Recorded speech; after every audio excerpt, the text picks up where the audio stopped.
Hey, my friend, welcome. My name is Adam, and in this video, I'm gonna be sharing with you 7 trainings that I personally use on a daily basis that help me to cultivate a very deep and rather lasting sense of inner peace.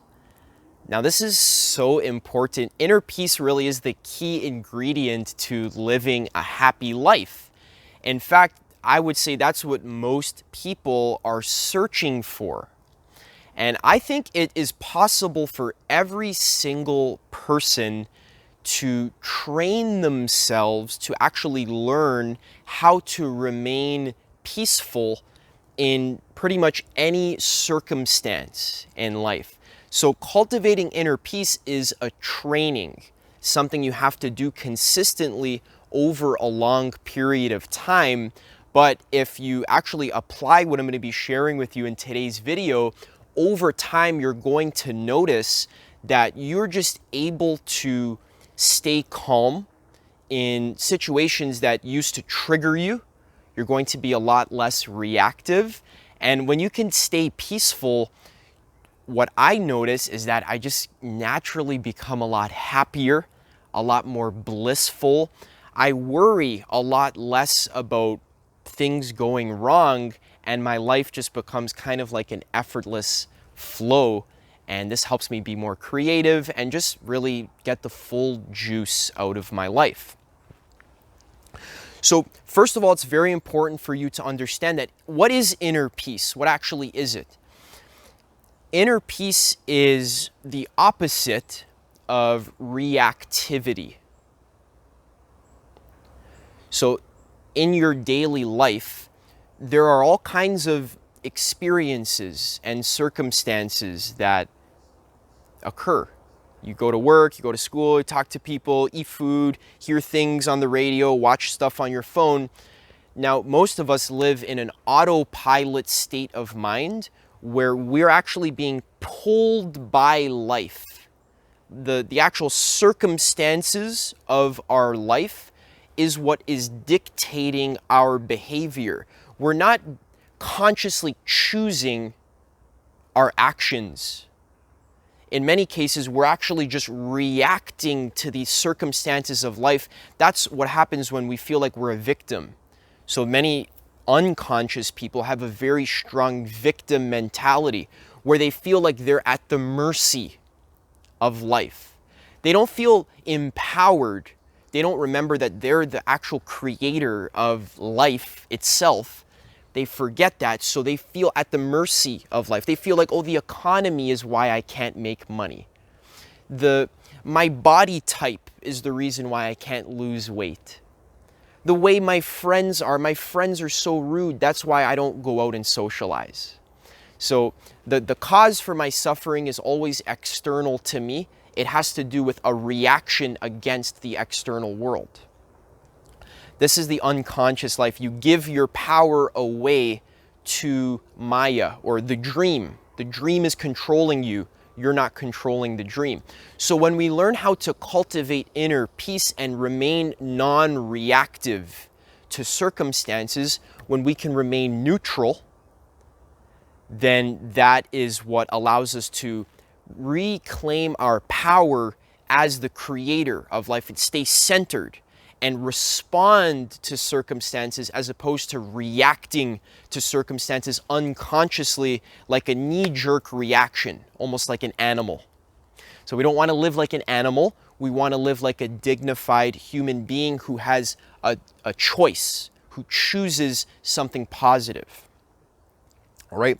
So the first training that really helps me to cultivate a very deep sense of centeredness, groundedness, or inner peace is daily meditation. So when I practice 20, nowadays I do 30, 40 minutes of meditation every single day. And I do it just because it feels so good. It's really so healthy for me and for every single person to just take some time. I like doing it in the morning, to just sit down, cross your legs, get into the right posture. And what I do is I focus on the rising and falling of my belly. Now, I've been meditating for 6 years and I've done many different practices. So I like to mix it up. Sometimes I do the do nothing technique, which I made a video about. It's called the awesome power of just sitting. I recommend that technique. Also, I have a free training in the description where I teach you how to do Vipassana meditation, which is actually what I use on a daily basis. And that's what I learned in Thailand from the monks. So that's a very popular Buddhist style of meditation that just helps you stay centered and grounded.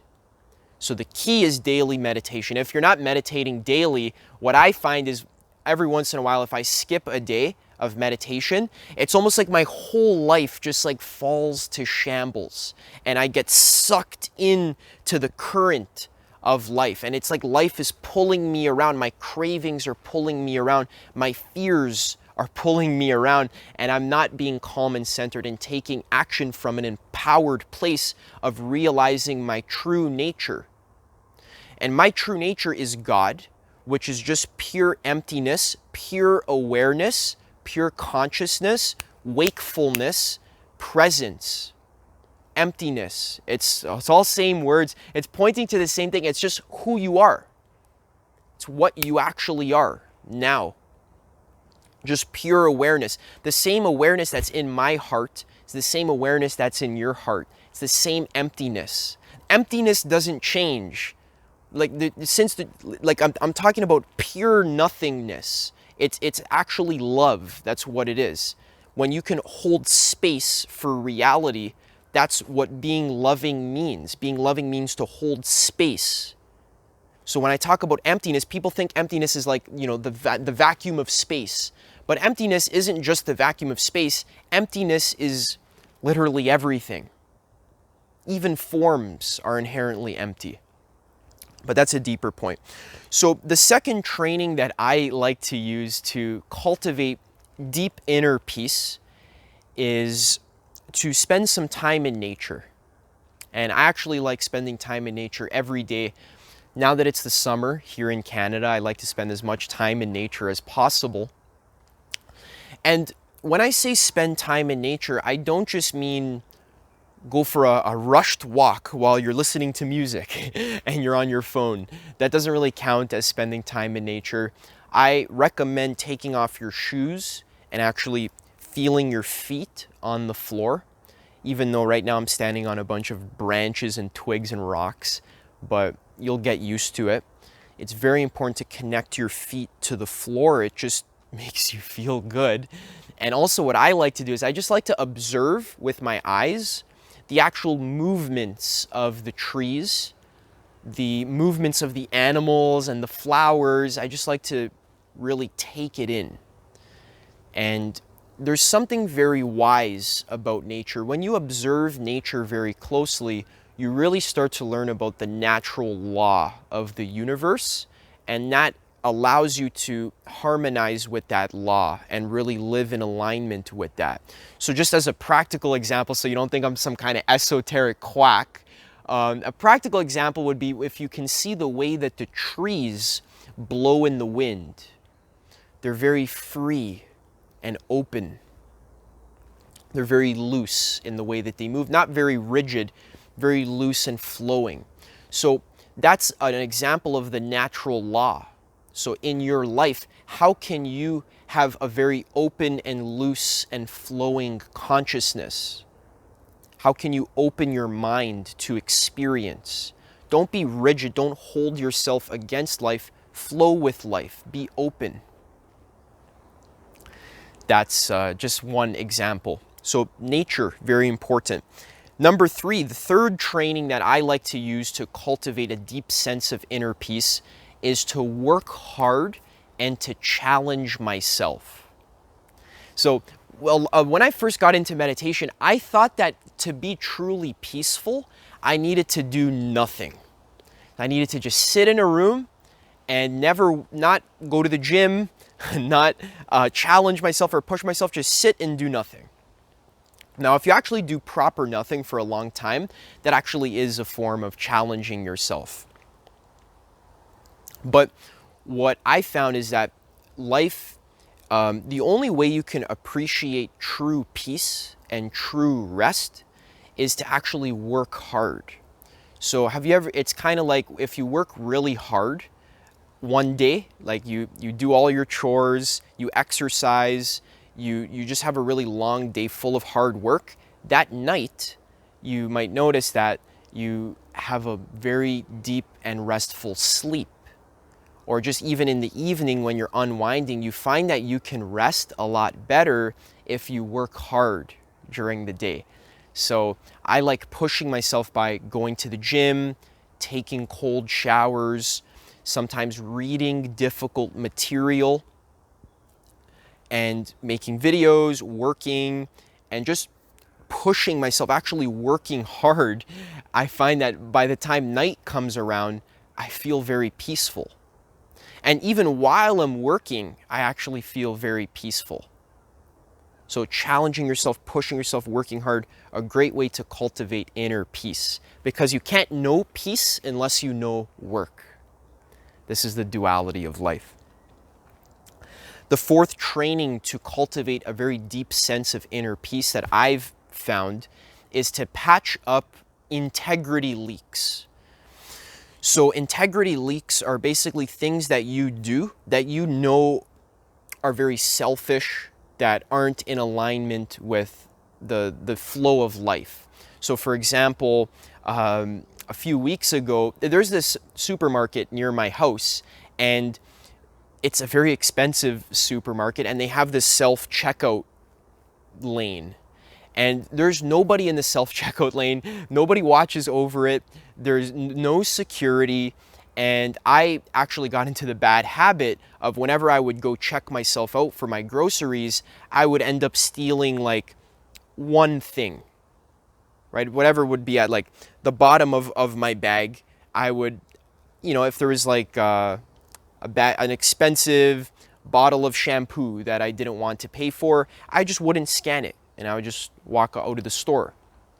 And I never got caught, and this actually turned into a bad habit where every single time I would go to the store, I would steal one thing because I'd feel good. Like, oh, I got this shampoo it was $15, I got it for free, and nobody caught me, right? And I would rationalize it to myself like, oh, this store is the superstore. It makes so much money anyways. They're monopolizing the whole industry. I don't feel bad stealing from here. I wouldn't steal from like a small business, but stealing from this giant superstore, I don't really care about that. But I found over time that this kind of like just made me feel bad. It was bad karma in my consciousness. I just didn't feel good about myself. So a few weeks ago, I just made the decision that I'm never going to steal anything ever again. And this has actually just brought me like a deep sense of peace when I decided to kind of patch up that leak. That was an integrity leak. I knew stealing was wrong, but I was still doing it anyways. Once I patched up that leak, that allowed me to just be very peaceful. So a great way to do this in your own life is I like to think about the Buddhist training principles, or the 5 precepts, which are: don't kill any living beings. This is key. Don't cause harm or hurt any living being. So that includes insects as well. So if there's a spider in your house, don't kill it. Either leave it or take it outside in a glass. So that's actually very important, because living beings feel suffering as well, and you don't want to hurt them or kill them, because you could have easily been that spider. Also, don't steal is the next one. Don't have wrong sex. So don't cheat on your girlfriend or your boyfriend. Don't cause other people to cheat as well. So just like, wrong sex is basically sex that causes suffering to any of the parties involved. And also wrong speech as well. So be careful about what you say. Don't lie. Be honest. Don't gossip about other people. Don't talk shit about other people. And then the last one is refrain from using drugs and alcohol that cause heedlessness. So refraining from drinking alcohol to the point where you get inebriated. So if you want to have a little glass of wine, if you're at the restaurant, it's not a big deal. But if you're like drinking Jack Daniels to get drunk, that's not going to work out for you. It's going to cause suffering. It's an integrity leak. Also, smoking weed, I've personally been experimenting a little bit with smoking weed, and sometimes it's okay, but most of the time, honestly, it actually doesn't contribute to my inner peace. In fact, I find it actually increases my reactivity to my thoughts.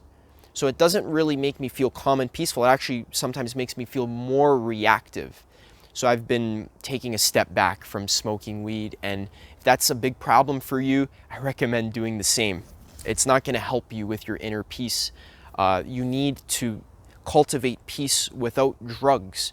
So even it's the same, like if you're taking antidepressants, like you don't need a pill to feel happy. If you're relying on a pill to make your mind go right, it's like, oh, I can't focus without this pill, or I can't calm down without this pill, or I get anxiety without this pill. I highly recommend working on that. And in fact, I recommend going cold turkey, right? I'm not a doctor, but a lot of doctors really, though, they honestly have no authority to be recommending people pills that are supposed to help their depression. Meanwhile, 20 minutes of meditation every day will actually completely annihilate your depression. So definitely step away from taking pills, and I'll actually make a whole other video about that, because a lot of people trick themselves with stories thinking that I need this pill. Oh, Adam, it has to do with my brain wiring. I have a serotonin imbalance. It's actually complete bullshit, and it's not even scientific, actually. The true science is that the brain is neuroplastic, which means that it changes and morphs. So if you're depressed today, okay, maybe there's a serotonin imbalance, but if you meditate every day for a year, your brain will actually change, because it's like the rest of reality. It changes and is impermanent. It evolves and grows. So anyways, that's a side point, but patch up integrity leaks. I think someone needed to hear that, and I think it's very important. All right. The next training to cultivate a very deep sense of inner peace is to have a clear passion and direction in your life. Be clear about, what am I passionate about? What makes me happy? What gets me excited? What makes me feel like a little kid? And we want to move towards that. So things that make you feel happy, giddy, excited, inspired, we want more of that, okay? And I actually talk about this in a lot more detail in my life purpose course, which is only $37. I put like tons of work into that thing. I highly recommend checking it out. If you don't have a clear passion or purpose or vision or direction in your life, and you don't know like what your strengths are, you don't know what your zone of genius is, you don't know what impact you want to have on the world, I highly recommend getting clear about that ASAP, because this really just provides a very deep sense of groundedness and security as well. If I know what I want in my life, and I know where I'm heading, and how to get there, I have a plan with goals, then that just provides me so much peace, because I'm not worrying about like, where's my life going? Obviously, I think about that, but I think about it proactively instead of reactively. So most people, they wait until something blows up in their life, something goes wrong, they get fired from their job, and then they're like, oh fuck, what do I want to do with my life? But it's a reactive way to live. I recommend living proactively, where you actually invest ahead of time, figure out what you're passionate about, and create a plan for how to achieve that. And I do help you with that in my program, although there's many ways to figure that out. All right, so the sixth training for cultivating a deep sense of inner peace is to value the truth. This is kind of a nuanced point, but actually care about understanding how reality actually works, not being attached to my own preconceived ideas and ideologies. I'm gonna be honest with you, your mind is filled with bullshit. And many of those ideas that you think aren't bullshit and are definitely 100% true, those are the ones that are probably bullshit, to be honest. And when I say bullshit, I don't mean that they're completely wrong, but they might be 50% wrong. And you think it's 100% right. So really cultivate this attitude of you need to value the truth. What is the truth? How do I discover what is true in life? How do I know which perspectives are accurate? In order to do this, I recommend studying many diverse perspectives, not just getting stuck in one little bubble or one echo chamber, because nowadays social media, the algorithm kind of forces your mind into an echo chamber. So if you click on one liberal politics video, then you're going to keep getting recommended liberal politics videos, and all you're going to see for the next 5 years is just liberal politics. And now you're going to think, the whole world thinks about liberal politics. But some other guy might click on one conservative politics video and then get recommended conservative videos for the next 5 years. And then he thinks the whole world, should think like him. And then you think the whole world should think like you. But really all of this is just your fucking echo chamber on your YouTube feed or your Instagram feed. You only follow accounts that agree with your pet idea or what you think is true, with your assumptions. And a lot of those assumptions just come from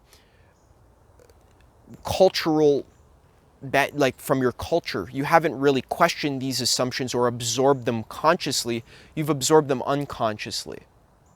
So for me, 5 years ago when I got into personal development, I had to study voraciously. I constantly watched a lot of videos from actualize.org. I highly recommend checking out that YouTube channel. Lots of high quality free content, so definitely check that out. I had to read literally hundreds of books about success, productivity, spirituality, marketing, business, creativity, even history. Science. I just need to actually learn, how does reality work? I need to humble myself and realize I don't know what's going on here. I'm clueless. It's okay to be clueless. It's good, because once your cup is empty, you allow it to get filled. The last training for cultivating a very deep sense of inner peace in your life is remembering to actually enjoy your life by being playful, having fun, smiling. This is so key. I've personally fallen into the trap many times of being too serious about life. Now, there are some times in your life where you need to be serious, but if you find yourself being serious all the time, where you don't allow yourself to just let go and let loose and play and have fun, then what that means is that you're too attached to life, you're too attached to the outcome, you're in a very deep state of fear, and you're actually not trusting life to carry you and to just take care of you, basically. So if you need some help letting go of attachment, and I actually just made a video called The Complete Guide to Letting Go of Attachment. In that video, I go into a lot more detail of how do you actually let go so that you can just be deeply peaceful in your life and enjoy your life fully. So these two videos synergize very well together. Learning how to let go really is learning how to cultivate a deep sense of inner peace. So I recommend checking that video out right now and subscribe for more videos. I make daily videos about spirituality and personal development, and I'll see you in the next video.